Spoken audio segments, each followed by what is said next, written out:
Hello researchers, मी doctor Gandhali Kharge आणि आज आपण डिस्कस करणार आहे की लिटरेचर रिव्ह्यू करायचा कसा. बऱ्याचशा शंका असतात याबद्दल मनामध्ये आणि त्यामुळं हा भाग 2 भागांमध्ये मी डिवाईड केला आहे. दुसऱ्या भागाची लिंक मी डिस्क्रिप्शन बॉक्समध्ये दिलेली आहे, तुम्ही तिथं जाऊन ती रेफर करू शकता. तर चला आज आपण सुरुवात करूया पहिल्या भागाला आणि यामध्ये जो काही भाग कव्हर होईल त्याच्याशिवाय तुमच्या काही शंका असतील किंवा तुमचे काही ओपिनियन्स असतील, फीडबॅक असतील तर मला कमेंटमध्ये जरूर कळवा. तर चला सुरू करूया. लिटरेचर रिव्ह्यू करायचा कसा. जेव्हा आपल्याला रिसर्च डिग्रीला ॲडमिशन मिळतं आणि त्याच्यानंतर आपण गाईडना भेटायला जातो आणि त्यावेळेस टायटल ह्या सगळ्या गोष्टी फिक्स होतात आणि वेळ सांगतात की तुम्ही रिव्ह्यू करायला सुरुवात करा, म्हणजे आपल्याला पुढच्या गोष्टी ठरवता येतील. म्हणजे तोपर्यंत फक्त टायटलच ठरलेलं असतं, तेही रफली फिक्सही नसतं. आणि त्याच्यानंतर सुरुवात होते रिव्ह्यूची. तर रिव्ह्यू म्हणजे नक्की काय करायचं असतं, तो का करायचा, त्याचे काही प्रकार आहेत का, आणि हे 3 मुद्दे आपण ह्या व्हिडिओमध्ये लक्षात घेणार आहे. आणि शेवटीला मी तुम्हाला देणार आहे बोनस टिप की टाईम कसा सेव्ह करायचा रिव्ह्यू करताना. तर चला म्हणजे सुरू करूया. तर पहिला मुद्दा की लिटरेचर रिव्ह्यू म्हणजे नक्की काय. लिटरेचर रिव्ह्यू हा एक असतो सर्वे. मग हा सर्वे कशाचा. पहिली गोष्ट म्हणजे पुस्तकं, बुक्स. आताच्या काळामध्ये ई बुक्स सुद्धा भरपूर अवेलेबल आहेत, आपण तेही रेफर करू शकतो. दुसरं येतं जर्नल्स. आता जर्नल्स हे 2 प्रकारचे असतात. पहिले असतात स्कॉलरली आणि दुसरे असतात प्रोफेशनल. आता ह्याच्यामध्ये काय फरक आहे. स्कॉलरली जर्नल्स जनरली अकॅडमिक रिसर्चसाठी जिथं पब्लिश होतात त्यांना स्कॉलरली जर्नल्स म्हणतात. त्याच्यामध्ये जनरली आपण आत्ता सध्या UGC स्पॉन्सर किंवा APDC जर्नल्स हे 2 मुद्दे लक्षात घेतो आपण. तर प्रेफर करताना हे जे APDC आहे किंवा UGC स्पॉन्सर आहेत हे जर्नल्स लक्षात घ्यायचे. आता प्रोफेशनल जर्नल्स हे जे असतात ते इंडस्ट्री बेस असतात. बऱ्याचशा एक्झाम्पल जर घ्यायचं झालं तर फाउंडी इंडस्ट्री आहे. तर फाउंडी इंडस्ट्रीचं स्वतःचं असं एक जर्नल आहे. त्याच्यामध्ये फाउंड्रीशी रिलेव्हंट आर्टिकल्स पब्लिश होत असतात. तुमचा जर रिसर्च त्याच्याशी संदर्भात असेल तर तुम्ही ते जर्नलसुद्धा रेफर करू शकता. असं इंडस्ट्री स्पेसिफिक जर्नल्स असतात, त्याला प्रोफेशनल जर्नल्स म्हणतात. आता त्यानंतर येतात की गव्हर्नमेंट रिपोर्ट्स. गव्हर्नमेंट रिपोर्ट्स हे गव्हर्नमेंटच्या वेबसाईट्सवरती असतात. तिथून आपण ते रिपोर्ट्स डाउनलोड करून घेऊ शकतो आणि ते आपण रीड पण करू शकतो. आता हे मी सांगते कारण हे सगळे जे आहेत ते लिटरेचर रिव्ह्यूचे सोर्सेस आहेत. लिटरेचर म्हणजे नक्की काय काय असतं आणि त्याच्यामध्ये आपण काय अभ्यास करायचा असतो. आता त्याच्यानंतर येतं की काही कॉन्फरन्स प्रोसिडिंग्स असतात आणि त्याच्यानंतर पुन्हा येतात की सध्या जर बघितलं तर ई रिसोर्सेस बरेचसे उपलब्ध आहेत. त्याच्यामध्ये असतात ब्लॉग्स किंवा ऑनलाईन आर्टिकल्स. आता इथं ऑनलाईन आर्टिकल्स जर घेताना काय करायचं. आपण ते आर्टिकल्स काही आर्टिकल्स हे आपण डाउनलोड करू शकतो. काही आर्टिकल्स डायरेक्टली प्रिंट होतात किंवा काही आर्टिकल ह्याच्यातला कुठलाही सोर्स अवेलेबल नसतो. म्हणून आपण काय करतो की ते आर्टिकल मधलं जे काही आपल्याला रेफरन्ससाठी उपयोगी आहे असं वाटतं ते आपण काय करतो, सरळ कॉपी पेस्ट करतो आणि वर्डमध्ये वगैरे आपण पेस्ट करून घेतो. पण त्यावेळेस मात्र एक छोटीशी चूक होते. ती काय असते की त्याचा URL म्हणजे लिंक ही जी आहे ना ती आपण कॉपी पेस्ट करून घेत नाही. ॲक्च्युली ते करून घ्यायला पाहिजे, कारण जेव्हा आपण ॲट द एंड रेफरन्समध्ये ज्यावेळेस वेबसाईटचे रेफरन्सेस टाकत असतो त्यावेळेस आपल्याला ना ते आर्टिकल म्हणजे खूप उपयोगी माहिती असते, पण ती गोष्ट आपल्याकडून राहून गेल्यामुळं होतं असं की त्याचा रेफरन्स आपण देऊ शकत नाही आणि प्लॅगरिझममध्ये ते पकडलं जातं. तर त्यामुळे इथं काय करायचं, ज्यावेळेस ऑनलाईन आर्टिकल्स किंवा ऑनलाईन एखादा कुठलाही रिसोर्स आपण वापरत असू तर नोटपॅडमध्ये ते सगळ्यांच्या पीसीवरती असतं.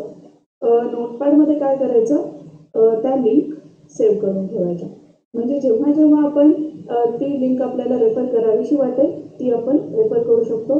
किंवा हे करण्यापेक्षाही विंडोजमध्ये ज्यावेळेस आपण कॉपी पेस्ट करत असतो तेव्हा त्या आर्टिकलच्या सुरुवातीला किंवा शेवटी तो जो URL असतो ते कॉपी करून घ्यायचा. URL किंवा ज्याला आपण लिंक म्हणतो सरळ सोप्या भाषेमध्ये. तर हे झालं याबद्दलचं. अजून एक आहे की न्यूजपेपर्स असतात, मॅगझिन्स असतात. ह्या सगळ्या गोष्टी म्हणजे झालं लिटरेचर आणि ह्याचा आपल्याला रिव्ह्यू करायचा असतो. म्हणजे हे आपल्याला वाचायचं असतं, ते समजून घ्यायचं असतं आणि त्याची मुद्देसूद मांडणी करायची असते. म्हणजे झालं लिटरेचर रिव्ह्यू. आता दुसरा मुद्दा, लिटरेचर रिव्ह्यू का करायचा? आता का करायचा म्हणजे त्याचं महत्त्व काय, त्याचा इम्पॉर्टन्स काय असतो आपल्या रिसर्चमध्ये किंवा आपल्या रिसर्च प्रोजेक्टमध्ये. तर पहिली गोष्ट म्हणजे त्याचं कॉन्ट्रीब्युशन आधीच्या रिसर्चर्सचं, प्रिव्हियस रिसर्चचं कॉन्ट्रीब्युशन काय आहे. म्हणजे आधी जे काही रिसर्च झालेले आहेत, MPhil असेल, PhD असेल किंवा PG लेवलला आधीचे रिसर्च असतील, तर ह्यामधलं त्याचं कॉन्ट्रीब्युशन म्हणजे त्यामध्ये काय कव्हर केलेलं आहे हे इथं पहिल्यांदा लक्षात घ्यायचं. नंतर आधीच्या वेगवेगळ्या संशोधनांमधला परस्पर संबंध म्हणजे एकमेकांशी ते सिमिलॅरिटीजमध्ये आहेत की नवीन पॉईंट ऑफ व्ह्यूनं काही मुद्दे मांडलेले आहेत हे इथं लक्षात घेणं गरजेचं आहे. म्हणजे आधीचे रिसर्च हे एकमेकांच्या सपोर्टमध्ये आहेत की डिफरंट पॉईंट ऑफ व्ह्यूचा विचार केला जातो. आता इथं आपण विचार करताना डिफरंट पॉईंट ऑफ व्ह्यू म्हणजे नक्की काय, तर एकच कन्सेप्ट आहे पण ती वेगवेगळ्या डिसिप्लिनमधून किंवा वेगवेगळ्या सब्जेक्ट्समधून ती वेगवेगळ्या अँगलनं विचार त्याचा केला जाऊ शकतो. इथं डिफरंट पॉईंट ऑफ व्ह्यू म्हणजे नेमकं काय, तर डिफरंट पॉईंट ऑफ व्ह्यूसाठी मी इथे एक उदाहरण देते. इथं एक आकृती मी ड्रॉ करते.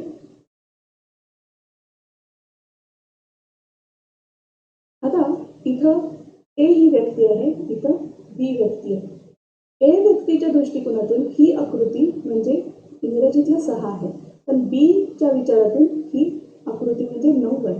म्हणजे दोन वेगवेगळ्या अँगलनं जर विचार केला तर तीच कन्सेप्ट आहे पण वेगळे रिझल्ट्स, वेगळे काही पॉईंट ऑफ व्ह्यू विचारात येऊ शकतात. तर त्या दृष्टिकोनातून आपल्याला इथं रिव्ह्यू करायचा असतो. म्हणजे एकाच कन्सेप्टचे खूप वेगवेगळे अँगल्स आपल्याला लक्षात येतात आणि त्यातून काय राहून गेले तो म्हणजे आपण इथं सर्च करत असतो रिसर्च गॅप. त्याच्याकडे आपण नंतर येणारच आहोत. आता वेगळ्या दृष्टिकोनातून अभ्यास म्हणजे कधी कधी काय होतं की बऱ्याच वेळा एखादी थिअरी असते किंवा फिलॉसॉफी असते, बऱ्याच म्हणजे मेजॉरिटी टाइम ती काय करत असते, सपोर्ट करते. इथं जवळजवळ 90 ते 95% रिसर्च जे असतात ते सपोर्टमध्ये असतात. पण काही वेळा ते अगदी वेगळा पॉईंट ऑफ व्ह्यू किंवा वेगळे मुद्दे समोर आणतात. त्यामुळे इथं येतो पुन्हा डिफरंट. आता हे जे आहे तर वेगळ्या दृष्टिकोनातून अभ्यास केला म्हणजे नक्की काय केलेलं आहे, म्हणजे हे जे ह्याचा जो बेस असतो म्हणजे आपल्याला सुद्धा असंच काहीतरी वेगळ्या दृष्टिकोनातून सोशल सायन्सेसमध्ये स्टडी करायचं आहे. हे बाकीच्या रिसर्चमध्ये जे काही झालंय ते सोडून म्हणजे जरी बेसिक कन्सेप्ट त्याच असल्या तरी सुद्धा त्याच्यापेक्षाही वेगळ्या पद्धतीने आपण कसा विचार करू शकतो आणि तो कसा मांडू शकतो हे म्हणजे वेगळ्या दृष्टिकोनातून अभ्यास. आणि त्यासाठी आधीचे रिसर्च माहिती असणं गरजेचं असतं. आता रिसर्च गॅप समजून घेणं म्हणजे इथं मगाशी मी सांगितलं की प्रिव्हियस रिसर्चचं कॉन्ट्रीब्युशन काय कव्हर झालंय आणि इथं आहे की काय अनटॅप्ड आहे. म्हणजे जे काही अजूनपर्यंत कव्हर झालेलं नाहीये. म्हणजे इथं अनटॅप्ड आहे किंवा नॉट डन आपण म्हणू सोप्या भाषेत. जे काही अजूनपर्यंत कव्हर झालेलं नाही आहे ते समजून घ्यायचं आणि त्या बेसवरती पुढचे म्हणजे हा असतो हे असतं बेस कशासाठी आपले ऑब्जेक्टिव्ह ठरवण्यासाठी आणि हायपोथेसिस ठरवण्यासाठी. हा रिसर्च लॅब आपल्याला ऑब्जेक्टिव्ह आणि हायपोथेसिस ठरवण्यासाठी मदत करतो. त्यामुळे लिटरेचर रिव्ह्यू करायचा. आता डुप्लिकेशन होऊ नये म्हणून काळजी. ऑफकोर्स की जे रिसर्च वर्क आहे हे नेहमी ओरिजिनल असलं पाहिजे आणि त्यामुळं त्याची काळजी घेण्यासाठी म्हणून लिटरेचर रिव्ह्यू करायचा. आता संशोधनातील वेगळेपणा म्हणजे युनिकनेस. एक मिनिट. आता तो लक्षात येण्यासाठी म्हणजे आपलं संशोधन हे इतरांपेक्षा वेगळं असावं यासाठी मग आधी कळायला पाहिजे आपल्याला की आधी काय झालेलं आहे आणि काय करणं बाकी आहे. त्यासाठी आपण लिटरेचर रिव्ह्यू करायचा. आता लिटरेचर रिव्ह्यूचे प्रकार आहेत का? तर नक्कीच लिटरेचर रिव्ह्यूचे प्रकार आहेत आणि 6 प्रकार आहेत. पहिला आहे ऑर्ग्युमेंटिव्ह. ऑर्ग्युमेंटिव्हमध्ये जनरली हे बघितलं जातं की मुद्दे मांडलेले कसे आहेत. म्हणजे एखादी फिलॉसॉफी आहे किंवा एखादी थेअरी आहे त्यातील मुद्दे आणि मांडणी हे जर आपण बघत असू तर तो होतो ऑर्ग्युमेंटिव्ह रिसर्च. मुद्दे आणि त्याची मांडणी. आता ऑर्ग्युमेंटिव्ह रिसर्चमध्ये की आणखी एक त्याच्यामध्ये येतं की त्या मुद्द्यांची मांडणी कशी केली म्हणजे काय त्या थिअरीसाठी सपोर्टिव्ह आहे आणि काय वेगळ्या पॉईंट ऑफ व्ह्यू आहे याचं थेअरीचे क्रिटिकली अनालाइज केलेलं असतं ते आर्टिकल. आता क्रिटिकली अनालिसिस हे सगळ्याच बाबतीत होत असतं. एक मेथडॉलॉजिकल सोडलं तर आणि हिस्टॉरिकल सोडलं तर. तर क्रिटिकली अनालाइज करणं म्हणजे नक्की काय?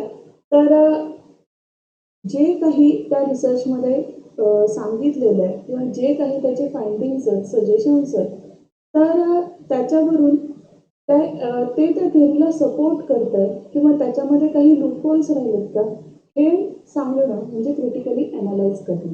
क्रिटिकली अनालाइज करणं म्हणजे फक्त निगेटिव्ह गोष्टी सांगणं नाही, त्याचे पॉझिटिव्ह आणि निगेटिव्ह दोन्हीही बाजू इथं दिसल्या पाहिजेत. आता इंटिग्रेटिव्ह रिसर्च हा म्हणजे इथं आपण लक्ष देतो की इथं काय कन्सेप्ट क्लिअर झाले आहेत, कुठल्या थेअरीवरती बेस आहे आणि ते त्या थेअरीला सपोर्ट करत आहे की नाही. ओके, इतकंच आपण इथं सांगत असतो. पण इंटिग्रेटिव्ह रिसर्च हा सोशल सायन्समध्ये मेजॉरिटी टाईम वापरला जाणारा रिव्ह्यू आहे. ओके, सोशल सायन्समधले लिटरेचर रिव्ह्यू हे यावरती इंटिग्रेटिव्हवरती फोकस करतात.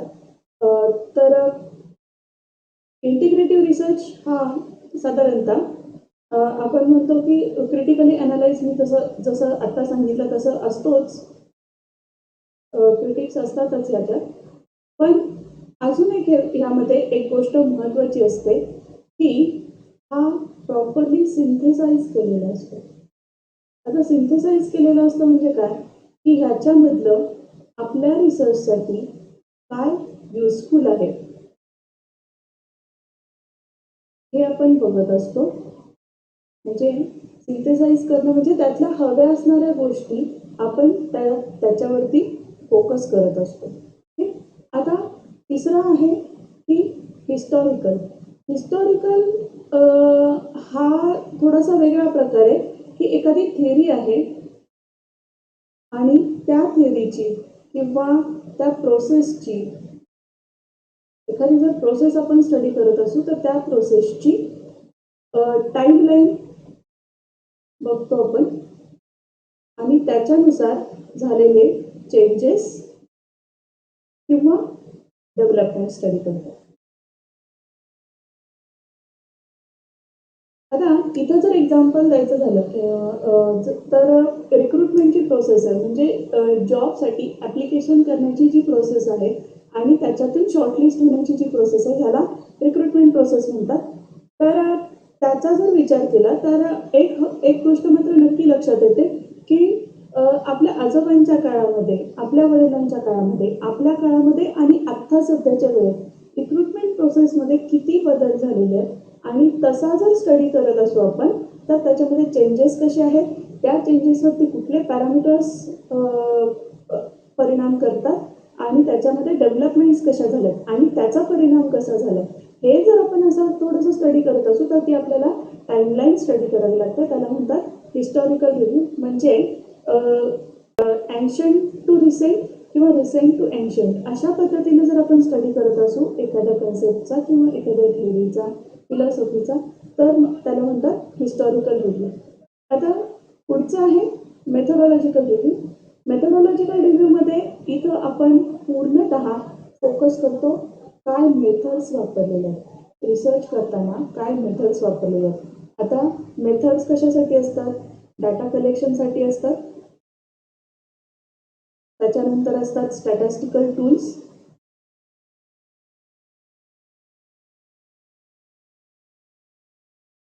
स्टॅटिस्टिकल टूल्स मग हे डिस्क्रिप्शनसाठी असतील किंवा हायपोथेसिस टेस्टिंगसाठी असतील.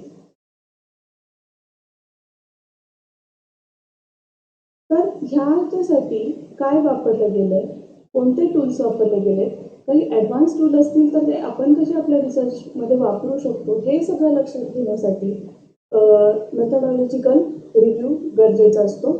आता पुन्हा त्याच्यानंतर येतं सिस्टमॅटिक रिव्ह्यू. आता इथं आपण सिस्टमॅटिक रिव्ह्यूमध्ये मेजॉरिटी फोकस असतो हा इम्पिरिकल रिसर्च आहे की डिस्क्रिप्टिव्ह आहे आणि याच्यामधून आपण ॲनालाइज करत असतो कॉज इफेक्ट. मराठीमध्ये त्याला आपण कारण मीमांसा म्हणू शकतो.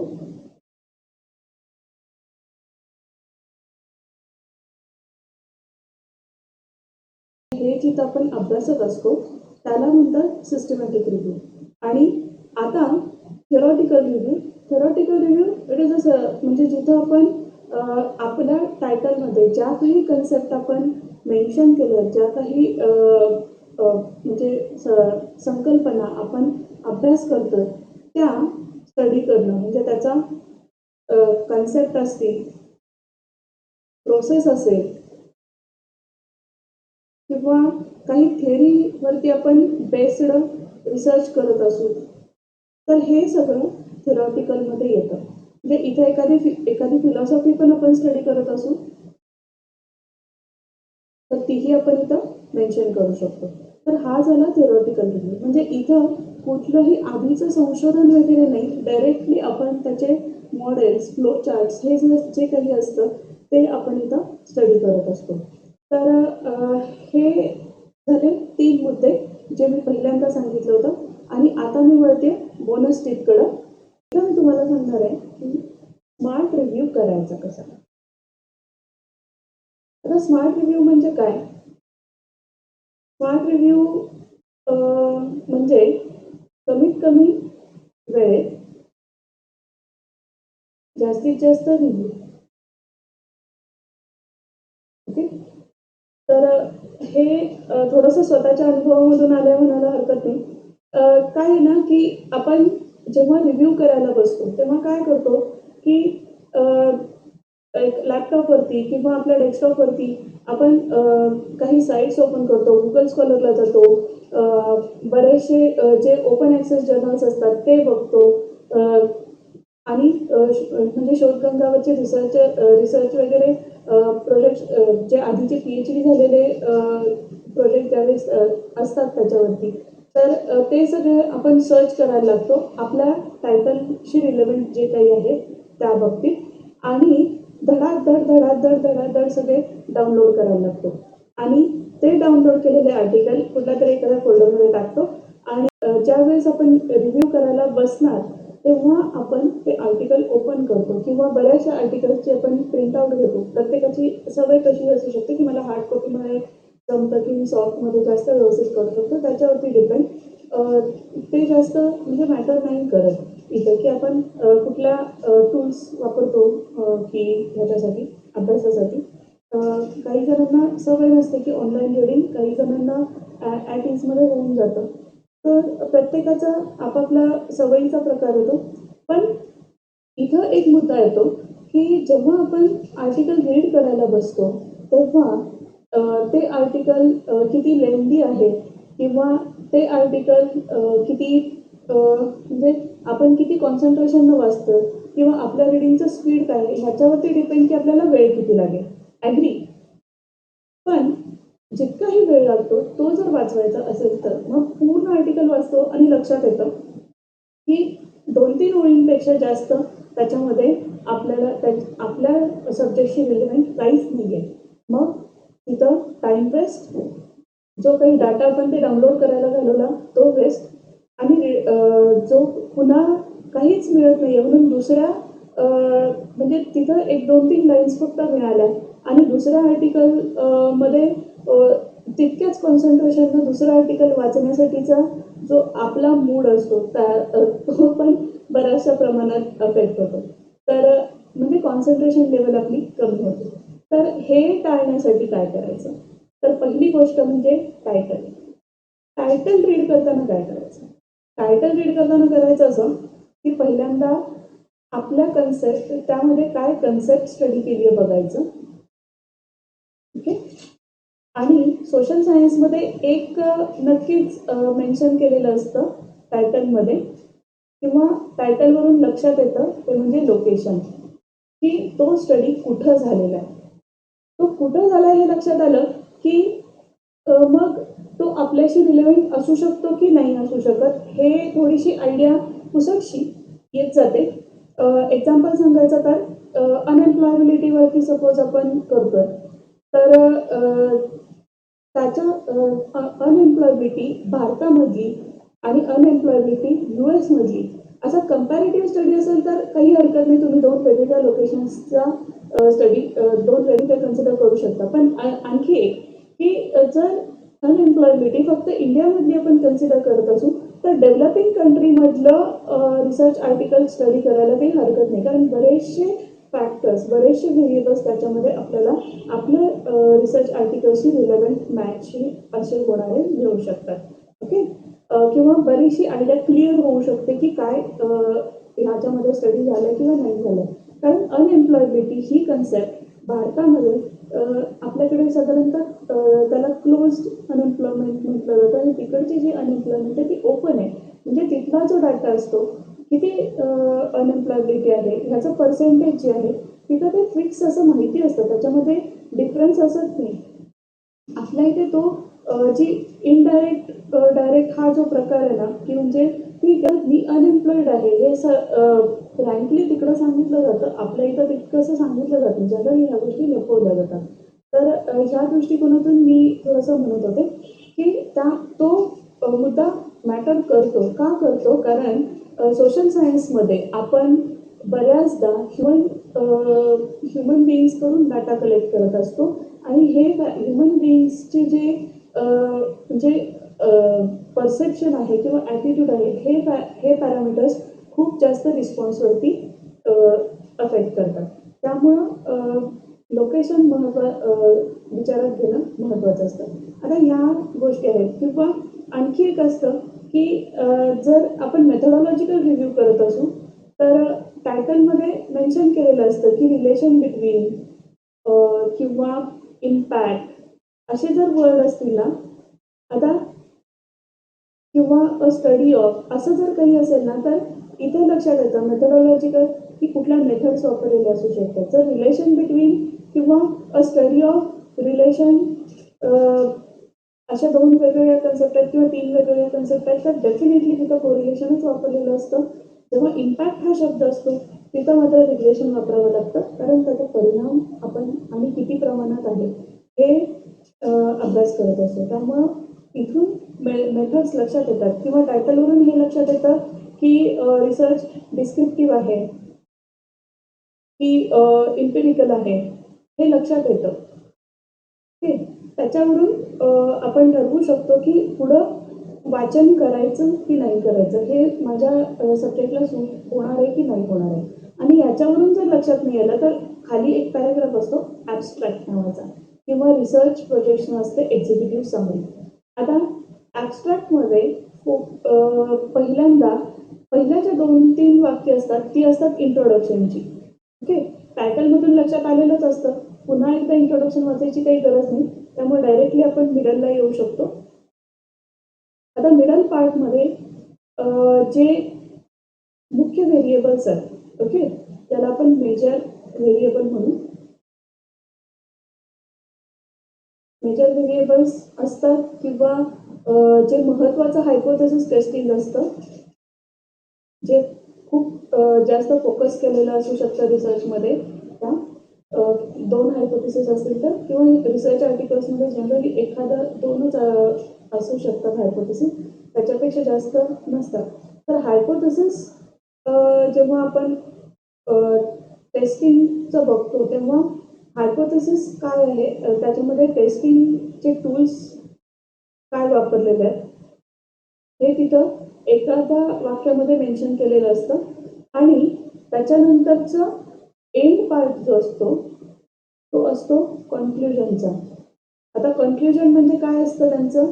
कन्क्ल्युजन हे असतं सिंगल 1 ते 2 वाक्यांमध्ये तिथं रिझल्ट सांगितलेला असतो की काय ॲक्च्युली त्याचे आउटपुट्स आहेत. रिसर्चचे आउटपुट काय आहेत हे आपल्याला तिथं लक्षात येतं. आणखी एक इथं असतं की कीवर्ड्स. ओके. आर्टिकलकडं मी थोडंसं नंतर येते.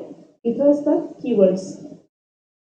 आता कीवर्डसाठी मी वेगळी इंक इथं कीवर्डसाठी मी इथं वेगळी इंक वापरते कारण हे थोडंसं वेगळ्या पॉईंट ऑफ व्ह्यूनं मी डिस्कस करणार आहे. आता कीवर्ड्स म्हणजे काय असतं? कीवर्ड्स म्हणजे ॲब्स्ट्रॅक्टच्या शेवटी एक काहीतरी 3-4 वर्ड्स दिलेले असतात. तर त्याचा उपयोग कसा करून घ्यायचा? तर कीवर्ड्समध्ये पहिल्यांदा सांगितलेलं असतात कन्सेप्ट आणि नंतर सांगितलेलं असतं कुठल्या डिसिप्लिनमधून ते आर्टिकल स्टडी केलेलं आहे. आता हे का महत्त्वाचं असतं? कारण कन्सेप्ट का महत्त्वाची? कारण आपल्या कन्सेप्टशी रिलेव्हंट आहे की नाही? इथे ती गोष्ट क्लिअर होते. दुसरं डिसिप्लिन, कारण बऱ्याचदा होतं असं की वेगवेगळ्या डिसिप्लिनमध्ये वेगवेगळी कन्सेप्ट ही वेगळ्या अँगलनं स्टडी केलेली असू शकते. एक्झाम्पल सांगायचं झालं तर मॅनेजमेंटमध्ये सिम्युलेशन हे वेगळ्या पद्धतीने वापरलं जातं आणि स्टॅटिस्टिक्समध्ये सिम्युलेशन हे वेगळ्या पद्धतीचं आहे. तर म्हणजे जिथं डिसिप्लिन बदलते. अजून एक साधं उदाहरण सांगायचं, सोशल सायन्समधल्याच 2 वेगवेगळे डिसिप्लिन घेऊ आपण. एक आहे मॅनेजमेंट, दुसरी आहे सायकोलॉजी. आता ह्युमन रिसोर्स मॅनेजमेंटमध्ये जेव्हा स्ट्रेस मॅनेजमेंटचा अभ्यास केला जातो तो एम्प्लॉईजचा स्ट्रेस कसा मॅनेज करू शकतो ह्याच्याबद्दल मला काय करता येईल ह्या पद्धतीनं थोडंसं ते बघितलं जातं. तर हा खूप म्हणजे 2 वेगवेगळ्या डिसिप्लिन असतात तेव्हा 2 वेगवेगळे अँगल्ससुद्धा येऊ शकतात. आता हे सगळं मॅच झाल्यानंतर मग आपण आर्टिकल रीड करायला सुरुवात करायची.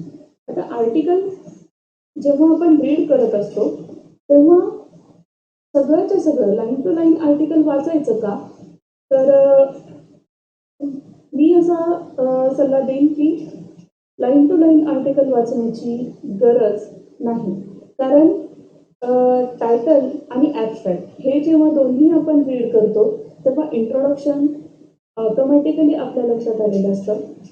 रिव्ह्यू ऑफ लिटरेचर थोडंसं ओव्हर रीड केलं तर म्हणजे चालेल. कारण त्याच्यात आपण त्याला म्हणजे फक्त डोळे फिरवणं म्हणतो. कारण त्याच्यामध्ये त्यांनी जे रेफर केलेले जे आर्टिकल्स आहेत त्यातलं एखाद दुसरं किंवा काही आर्टिकल्स आपल्याला उपयोगी पडू शकतात. त्यामुळं फार जास्त त्याच्यामध्ये वेळ नाही घालवायचा. फक्त थोडंसं वर असं वाचलं तरी, डोळे फिरवले तरी चालतात. पण फोकस आता कशावरती करायचा? इथं फोकस करायचा, पहिली गोष्ट सांगेन ऑब्जेक्टिव्हजवर. म्हणजे ह्याला आपण म्हणतो उद्दिष्ट.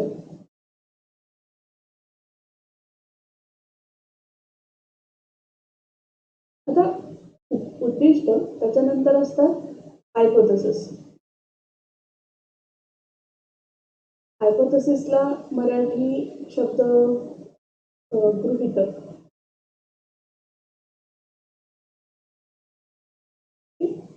आता गृहीतक जी आपण म्हणजे ऑब्जेक्टिव्ह आणि हायपोथेसिस त्यांनी काय ऑब्जेक्टिव्ह स्टडी केले.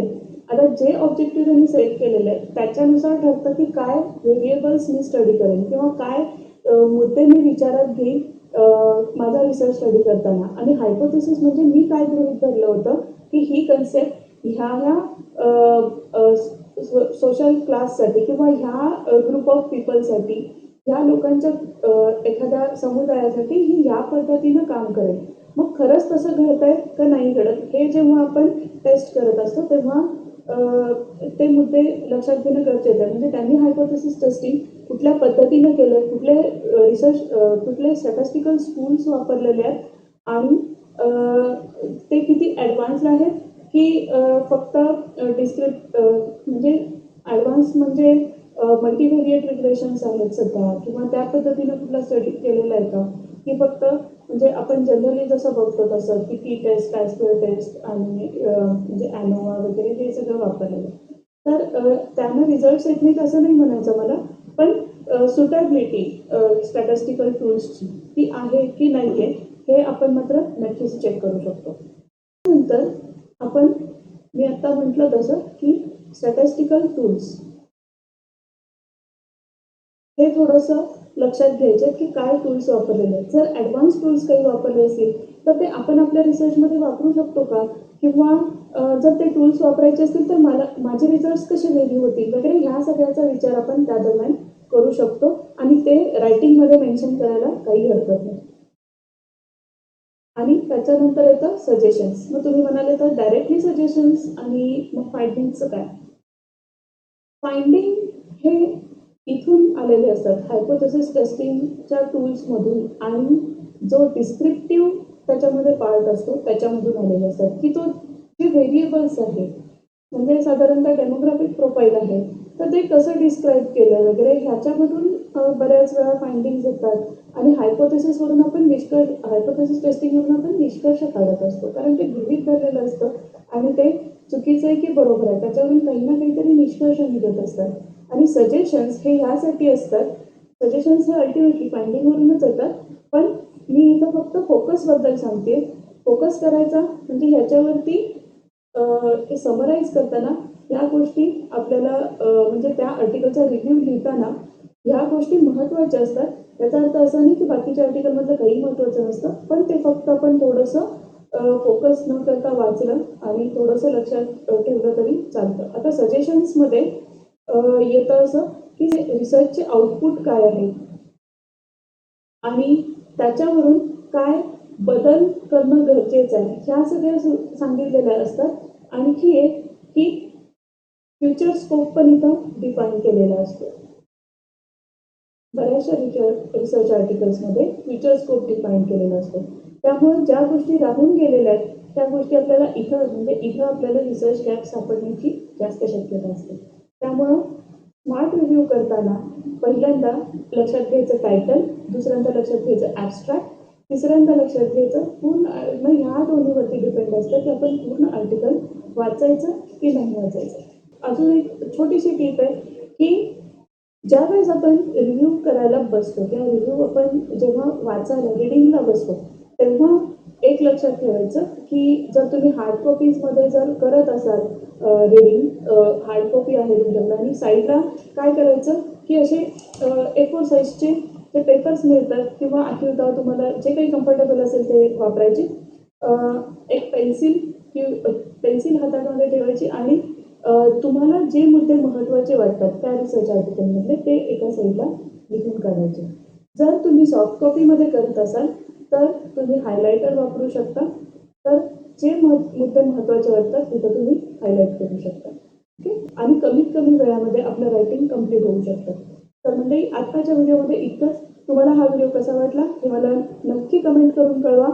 आवडला असेल तर लाईक करा, नसेल आवडला तर डिसलाईक करायला हरकत नाही. पण हां, तुम्ही डिसलाईक का केलं त्याचं कारण मला नक्की कमेंटमध्ये कळवा की जेणेकरून हा माझ्यासाठी फीडबॅक असेल आणि मला माझ्या इम्प्रूव्हमेंटसाठी मदत होईल.